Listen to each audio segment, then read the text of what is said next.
Hello class 12th, welcome to the channel Economics Classes by Gaurav Dudeja and welcome to 15 minutes economics revision series. अब तक की इस revision series में हम लोगों ने कर लिया है चैप्टर नंबर 8 तक, that is income determination and multiplier. उसके बाद आज की इस क्लास में हम लोग करने जा रहे हैं revise excess demand and deficient demand को, यानी कि inflationary gap and deflationary gap को। बच्चों आपको एक बात पता है कि इस चैप्टर में द मोस्ट इंपॉर्टेंट क्वेश्चन कौन सा है? मैंने अब तक के सैंपल पेपर्स में, जो भी लेटेस्ट सैंपल पेपर्स आए हैं, वहां मैं बहुत बार देख रहा हूं कि एक्सेस डिमांड और डेफिशिएंट डिमांड चैप्टर के अंदर से पूछ रहे हैं कि एक्सेस डिमांड होता क्या है, इसके कोई दो मॉनेटरी मेजर बताओ या फिर कोई दो फिस्कल मेजर बताओ। यानी कि मॉनेटरी पॉलिसी और फिस्कल पॉलिसी का यूज करके इसमें से क्वेश्चन दिए जा रहे हैं। मैं कह रहा हूं कोई भी चैप्टर हो, चाहे 3 मार्क का हो चाहे 4 मार्क का हो, कोई चैप्टर भी आपको हल्के में नहीं लेना, हर चैप्टर इंपॉर्टेंट है। तो एक्सेस डिमांड और डेफिशिएंट डिमांड बहुत छोटा सा चैप्टर है, बट इसके अंदर जो मोस्ट इंपॉर्टेंट टॉपिक है that is monetary policy and fiscal policy, इस पे बहुत ज्यादा ध्यान देना आपको आज। ठीक है, चलो शुरू करते हैं। Excess demand and deficient demand को सबसे पहले इस चैप्टर के अंदर बता दूं आपको कि एक्सेस डिमांड होता क्या है। देखो बच्चों, एक्सेस डिमांड का मतलब क्या है? कई बच्चे कंफ्यूज रहते हैं चैप्टर नंबर 8 में और चैप्टर नंबर 9 में। अगर हम चैप्टर नंबर 8 की बात करें तो वहां हमने एक डायग्राम बनाया था, जहां पर हम इक्विलिब्रियम की बात कर रहे थे, जहां आपने एडी और एएस के कर्व बनाए थे। ये आपका एएस कर्व था और ये आपका एडी कर्व था। जहां दोनों इंटरसेक्ट करते हैं उसे बोलते हैं इक्विलिब्रियम पॉइंट। आप लोग यहां लिखते थे एडी मोर देन एएस, है ना। आपको हमेशा एग्जाम के अंदर बताया जाएगा कि आप कौन से चैप्टर में से क्वेश्चन करने जा रहे हो, आपको पता चल जाएगा। कहने का मतलब ये है। अब एक्सेस डिमांड में ये नहीं करना आपको, ये सिचुएशन अलग है। जो हम आज करने जा रहे हैं वो अलग है। एक्सेस डिमांड हमेशा इन्फ्लेशनरी गैप की बात हो रही है। यहां पर आपको मेंशन होगा कि if AD is more than AS situation है तो फर्म्स को क्या मेजर लेने चाहिए इकोनॉमिक के अंदर। लेकिन ये चैप्टर जो है 9 चैप्टर, ये बिल्कुल अलग है। तो एक्सेस डिमांड, इन्फ्लेशनरी गैप, आपको कुछ ना कुछ मेंशन होगा जहां आप समझ पाएंगे कि क्वेश्चन कौन से चैप्टर में से आया है। उसके लिए आपको कॉन्सेप्ट क्लियर अच्छे से होने चाहिए। तो सबसे इंपॉर्टेंट चीज जो है वो ये है कि इस चैप्टर के अंदर एक्सेस डिमांड डेफिशिएंट डिमांड के अंदर क्वेश्चन क्या बन रहा है, एक्सेस डिमांड सिचुएशन के बारे में समझाओ और कोई दो मॉनेटरी मेजर, दो फिस्कल मेजर बताओ। पर सबसे पहले समझ लो कि एक्सेस डिमांड सिचुएशन है क्या। देखो बच्चों, जब फुल एम्प्लॉयमेंट लेवल पर एग्रीगेट डिमांड ज्यादा हो जाए, एग्रीगेट सप्लाई से, उसको बोलते हैं एक्सेस डिमांड। अब फुल एम्प्लॉयमेंट लेवल आपको दिखाना पड़ेगा। अब मान लो कि जो ये लेवल है ये आपका फुल एम्प्लॉयमेंट लेवल है और इसी लेवल पे क्या हुआ कि इन्वेस्टमेंट के इंक्रीज होने से जो एग्रीगेट डिमांड कर्व है वो अपवर्ड शिफ्ट हो गया। जैसे ही कर्व अपवर्ड शिफ्ट हुआ एडी से एडी1, आपने देखा कि फुल एम्प्लॉयमेंट लेवल पर एक गैप आया है, जिस गैप को हमने नाम दिया है ई ए का। ये ई ए जो गैप है इसको बोलते हो इन्फ्लेशनरी गैप। सर बात तो एक्सेस डिमांड की चल रही थी, इन्फ्लेशनरी गैप कहां से आ गया? छोटी सी बात है, जब भी इकोनॉमी के अंदर डिमांड एक्सेस में होगी तो प्राइसेस बढ़ेंगे। आप छोटा सा एग्जांपल लो, जब भी किसी प्रोडक्ट की डिमांड एक्सेस में आप करते हो तो उसके प्राइस बढ़ जाते हैं। ऐसे इकोनॉमिक के अंदर जब एक्सेस डिमांड पैदा होती है तो प्राइस बढ़ते हैं, इन्फ्लेशन पैदा होता है। तो इन्फ्लेशनरी गैप जो है वो रिजल्ट होता है एक्सेस डिमांड का। तो एक्सेस डिमांड के साथ ही आपको इन्फ्लेशनरी गैप भी समझाना होता है। अगर आपसे पूछ ले इन्फ्लेशनरी गैप क्या होता है, आप क्या बोलोगे? Inflationary gap is the gap when actual aggregate demand, जो नया वाला AD आया AD1, is more than the AD required to achieve the full employment equilibrium। Simple सी भाषा में, जो AD full employment equilibrium के लिए चाहिए था, अब जो नया AD आया एक्चुअल वो उससे ज्यादा हो गया, तो उन दोनों के बीच के गैप को क्या बोलेंगे? इन्फ्लेशनरी गैप, जो कि EA है। ये इन्फ्लेशनरी गैप है आपका। तो पेपर में जब क्वेश्चन आया एक्सेस डिमांड क्या है, तो इन्फ्लेशनरी गैप भी आप बताएंगे। अगर आपसे पूछते हैं कि एक्सेस डिमांड के रीजंस क्या हैं, क्यों हुई एक्सेस डिमांड, तो सिंपल सी बात है, आपको एडी के कंपोनेंट्स पता होने चाहिए, that is C plus I plus G plus net exports. अब देखो, या तो कंजम्पशन एक्सपेंडिचर हाउस होल्ड ने बढ़ा दिया होगा, या इन्वेस्टमेंट बढ़ गई होंगी, या गवर्नमेंट एक्सपेंडिचर बढ़ गया होगा, या फिर नेट एक्सपोर्ट की बात करें तो एक्सपोर्ट्स बढ़ गए होंगे, इंपोर्ट्स कम हो गए होंगे। ऐसा क्यों लिख रहा हूं मैं? क्योंकि नेट एक्सपोर्ट जो होता है वो डिफरेंस होता है एक्सपोर्ट माइनस इंपोर्ट का। एक्सपोर्ट बढ़ेंगे, इंपोर्ट्स कम होंगे, तब जाकर नेट एक्सपोर्ट्स बढ़ेगा। ये रीजंस है। उसके अलावा टैक्सेस गवर्नमेंट ने शायद कम कर दिए होंगे, तभी डिमांड एक्सेस में हो गई है। या फिर गवर्नमेंट ने न्यू करेंसी नोट्स बहुत छापे होंगे, मनी सप्लाई जिससे बढ़ गई होगी, उसे डेफिसिट फाइनेंसिंग बोलते हैं। तो ये डेफिसिट फाइनेंसिंग भी 1 मार्क का क्वेश्चन बन सकता है।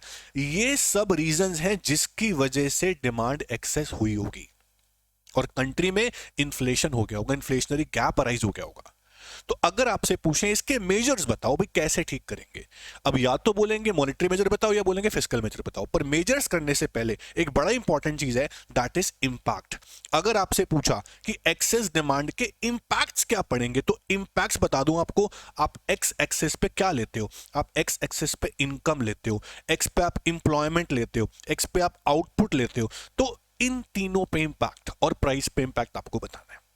सिंपल सी बात, आप अगर बताना चाहो प्राइस पे क्या इंपैक्ट पड़ेगा, सर एक्सेस डिमांड की वजह से इन्फ्लेशन हो रहा है, यानी कि प्राइस लेवल जो है ना, लेवल वो कंट्री के अंदर बढ़ रहा है, इन्फ्लेशन हो गया, ये पहला इंपैक्ट है प्राइस पे। अब ध्यान से सुनो, कई बच्चों को पता नहीं है बात कि एक्सेस डिमांड होने की वजह से आउटपुट पे और इंप्लॉयमेंट पे क्या इंपैक्ट पड़ेगा। कई बच्चे बोल देते हैं सर आउटपुट राइज होती हुई दिख रही है मुझे तो, अब डिमांड बढ़ी तो मैं इस पॉइंट पे आया तो मेरे को दिख रहा है कि वाई से वाई वन पे आ गया। भाई पहले ये तो देखो कि आप पहले कहां थे, आप पहले फुल एम्प्लॉयमेंट लेवल पर थे। फुल एम्प्लॉयमेंट लेवल जब कंट्री में आ जाता है, यानी कि सारे रिसोर्सेज फुल यूटिलाइज हो चुके होते हैं, उसके बाद कौन से आउटपुट, उसके बाद कौन सी इंप्लॉयमेंट, कोई भी आउटपुट इंक्रीज नहीं होगी, वो सिर्फ दिख रही है आपको, वो ओवर एम्प्लॉयमेंट पॉसिबल थोड़ी है। तो आउटपुट पे आप लिखोगे नो इंपैक्ट, इंप्लॉयमेंट पे आप लिखोगे नो इंपैक्ट, इनकम पे आप लिखोगे नो इंपैक्ट, लेकिन प्राइस लेवल जो है वो बढ़ता चला जाएगा। इन्फ्लेशन, सिर्फ प्राइस लेवल बढ़ेगा, आउटपुट पे नो इंपैक्ट, इंप्लॉयमेंट पे नो इंपैक्ट। रीजन जरूर देंगे, क्या देंगे कि we already achieved the level of full employment in the economy, उसके बाद कोई इंपैक्ट नहीं पड़ेगा आउटपुट इंप्लॉयमेंट पे, सिर्फ प्राइस बढ़ता चलेगा क्योंकि डिमांड एक्सेस में हो जा रही है। This is called excess demand inflationary gap. I hope आपको समझ में आ गया होगा। अगर इसका उल्टा टॉपिक आया कि डेफिशिएंट डिमांड क्या होता है, तो आप बताओगे when AD is less than AS, when AD is less than AS at the level of full employment. जब एग्रीगेट डिमांड कम पड़ जाए, सप्लाई ज्यादा हो जाए, फुल एम्प्लॉयमेंट लेवल पर, फुल एम्प्लॉयमेंट लेवल मेंशन करना भूलना मत, क्योंकि फुल एम्प्लॉयमेंट से ही देखते हैं कि डिमांड एक्सेस है या डेफिशिएंट है। मैं आपको दिखाता हूं, ये देखो, अगर आप डायग्राम बनाओगे, डायग्राम में आप एक्स एक्सिस पे लोगे इनकम आउटपुट एम्प्लॉयमेंट और वाई एक्सिस पे लोगे आप एडी एंड एएस। ध्यान से देखो, ये आपका एडी कर्व हो गया, ये आपका एएस कर्व हो गया। ये आप दिखाना ना भूलें कि ये फुल एम्प्लॉयमेंट लेवल है, क्योंकि इसी से पता चलेगा कि डिमांड एक्सेस है या डेफिशिएंट है। ये एक बेंचमार्क है। अगर इन्वेस्टमेंट का लेवल कंट्री में डाउन हो गया तो एडी कर्व शिफ्ट होगा डाउनवर्ड। जैसे ही एडी कर्व डाउनवर्ड शिफ्ट होगा, जस्ट अ सेकेंड, जैसे ही एडी कर्व डाउनवर्ड शिफ्ट होगा, आप क्या देख रहे हो कि आपका जो इक्विलिब्रियम पॉइंट है वो यहां पर आ गया ई से E1 पर, यानी कि अंडर इंप्लॉयमेंट पे चले गए, जो पॉसिबल है। तो ई से लेके ए तक आप गैप देखो, फुल एम्प्लॉयमेंट लेवल पे गैप देखना आपको, फुल एम्प्लॉयमेंट लेवल पे। इस गैप को बोलेंगे बेटा डिफ्लेशनरी गैप। क्या बोलेंगे? Deflationary gap. अब ऐसा क्यों हो गया? डिफ्लेशन क्यों हो गया? डिफ्लेशनरी गैप क्यों आ गया? सोचो, जब किसी प्रोडक्ट की डिमांड बिल्कुल गिर जाए, उसके प्राइस भी मार्केट में गिर जाएंगे। तो इकोनॉमी के अंदर ओवरऑल एग्रीगेट डिमांड गिर चुकी है, तो कंट्री के अंदर डिफ्लेशन आ गया होगा, मंदी आ गई होगी, मंदी का पीरियड आ गया होगा। तो डिफ्लेशनरी गैप जो है ये होता है डेफिशिएंट डिमांड के केस में। आपसे पूछ लिया कि इसके रीजन बता दो कि डिफ्लेशनरी गैप या डेफिशिएंट डिमांड क्यों आती है। सिंपल भाषा में, एडी के कंपोनेंट फिर से C plus I plus G plus net exports थे। कंजम्पशन कम हो गया होगा इकोनॉमिक के अंदर, इन्वेस्टमेंट नहीं हो रही होंगी, गवर्नमेंट एक्सपेंडिचर नहीं कर रही होगी, एक्सपोर्ट्स कम हो गए होंगे, इंपोर्ट बहुत ज्यादा बढ़ गए होंगे, तभी नेट एक्सपोर्ट्स फॉल हुए होंगे और एडी फॉल हो गया होगा। ये सारे रीजन एग्रीगेट डिमांड फॉल होने के। उसके अलावा गवर्नमेंट ने टैक्सेस बहुत बढ़ा रखे होंगे, तभी लोग डिमांड नहीं कर रहे हैं। तो एग्रीगेट डिमांड फॉल होने के रीजंस ये हैं, डेफिशिएंट डिमांड के रीजंस ये होते हैं। अगर आपसे पूछा कि एग्रीगेट डिमांड जो फॉल हुई है, डेफिशिएंट डिमांड चली गई है, उसका इंपैक्ट क्या पड़ेगा आउटपुट पे, इंप्लॉयमेंट पे और प्राइस पे। सिंपल सी बात है, ओवर इंप्लॉयमेंट पॉसिबल नहीं था पर अंडर इंप्लॉयमेंट पॉसिबल है। इट मींस आउटपुट का लेवल गिर सकता है, गिर गया होगा। आउटपुट कम हो गई तो इंप्लॉयमेंट भी कम हो गई होगी, और प्राइस तो वैसे ही गिर रहे थे। तो आउटपुट भी फॉल, इंप्लॉयमेंट भी फॉल और प्राइस लेवल भी फॉल, तीनों पे सेम इंपैक्ट पड़ेगा, क्योंकि फुल इंप्लॉयमेंट के बाद जाना पॉसिबल नहीं था। एक्सेस डिमांड में, लेकिन पहले आना पॉसिबल है। तो ये आपका इंपैक्ट है डेफिशिएंट डिमांड का। अगर आपसे पूछा कि इसके मेजर्स क्या हैं, दो मॉनेटरी दो फिस्कल मेजर बताओ, हम दो क्यों बताएं, हम सारे बताएंगे। तो एक्सेस डिमांड हो या डेफिशिएंट डिमांड हो, उन दोनों को करेक्ट करने के लिए, इकोनॉमी के अंदर प्राइस स्टेबिलिटी लाने के लिए, इकोनॉमिक स्टेबिलिटी लाने के लिए हमारे पास दो पॉलिसी होती है, that is monetary policy and fiscal policy. याद करो, मॉनेटरी पॉलिसी आप लोग कर चुके हो बैंकिंग चैप्टर में, आरबीआई की होती है। पर ये पॉलिसी बच्चे पता नहीं क्यों भूल जाते हैं, फिस्कल पॉलिसी जो होती है बेटा, ये गवर्नमेंट की होती है। मॉनेटरी पॉलिसी किसकी होती है? आरबीआई की होती है। अब मॉनेटरी पॉलिसी के अंदर दो इंस्ट्रूमेंट थे, क्वांटिटेटिव और क्वालिटेटिव। याद आ रहा है आपको? क्वांटिटेटिव और क्वालिटेटिव। फिस्कल पॉलिसी में चार टूल गिनती के, इसके अलावा कुछ भी नहीं है।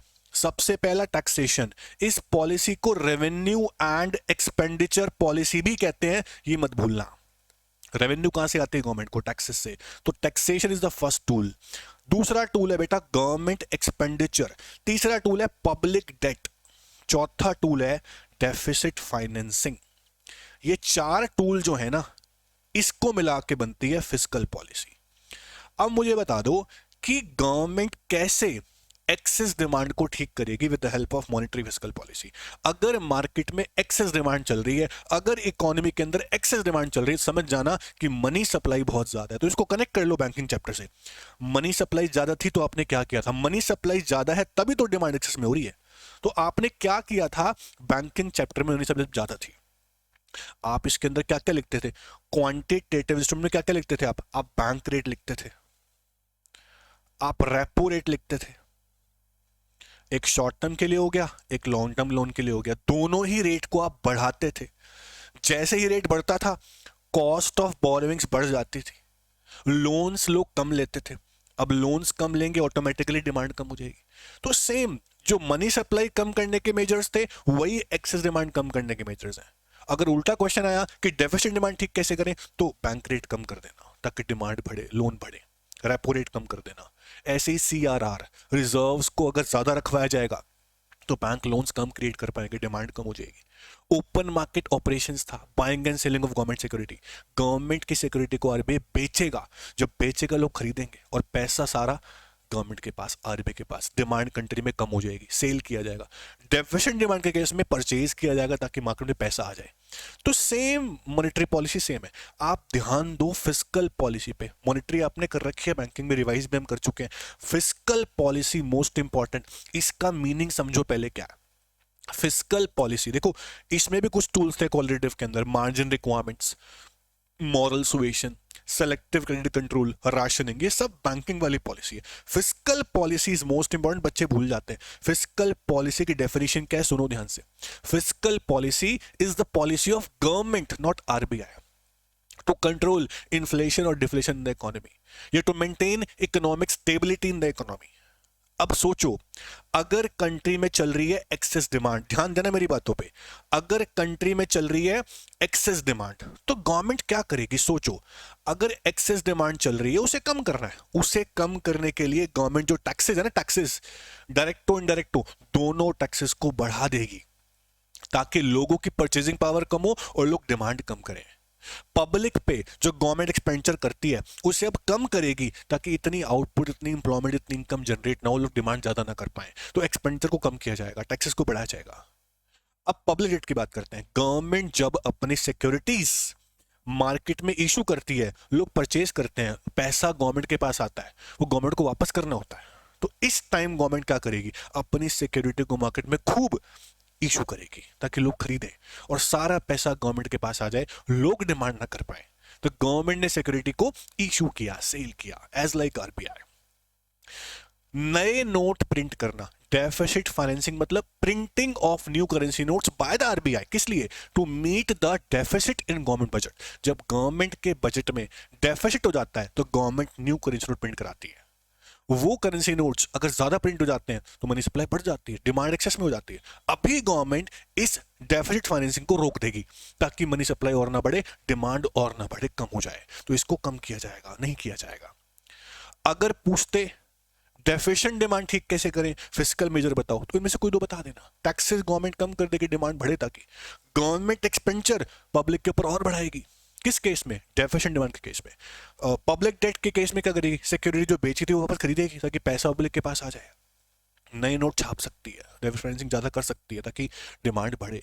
तो ऐसे ही कोई भी दो मॉनेटरी और दो फिस्कल पूछ सकते हैं। मॉनेटरी पूछे ये वाले बताना, आरबीआई वाले।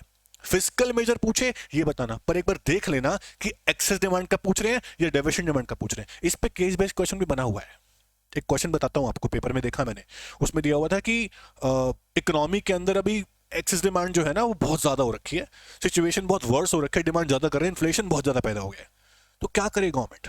आप व्यूज दो अपने in terms of fiscal policy या मॉनेटरी पॉलिसी। तो व्यूज लिखने मतलब ये लिखना है आपको। या फिर लिखा आया कि इकोनॉमी के अंदर डिमांड बहुत कॉन्ट्रैक्ट हो रही है, क्या करें, गवर्नमेंट ठीक कैसे करे, मॉनेटरी मेजर बताओ। तो बैंक रेट कम करो, रेपो रेट कम करो, फिस्कल पूछे टैक्सेस कम करो, डिमांड बढ़ाओ। तो आपको इस तरह क्वेश्चन है कि क्वेश्चन देख के घबराना ही होता, क्वेश्चन को समझो, दिमाग पे जोर डालो, कौन चैप्टर में था ये और क्या करा था हमने, और वही आंसर होगा, लिख देना, छोड़ के मत आना। इस तरह कंसेप्ट ध्यान रखो। Chapter number 9 excess demand, deviation demand, इतना ही है। ध्यान दो, फिर से फिस्कल मॉनेटरी पॉलिसी रट लो, आती है एग्जाम में और आएगी। आई होप समझ में आपको आया होगा। डायग्राम पे ध्यान देना, अच्छे से बना के देखना, प्रैक्टिस करना। नेक्स्ट क्लास में करेंगे बजट, फिर बीओपी, फिर फॉरेन एक्सचेंज, देन आपका मैक्रो खत्म हो जाएगा। आई होप आज समझ में आपको अच्छे से आ गया होगा। All the best, take care, like the video, thank you so much.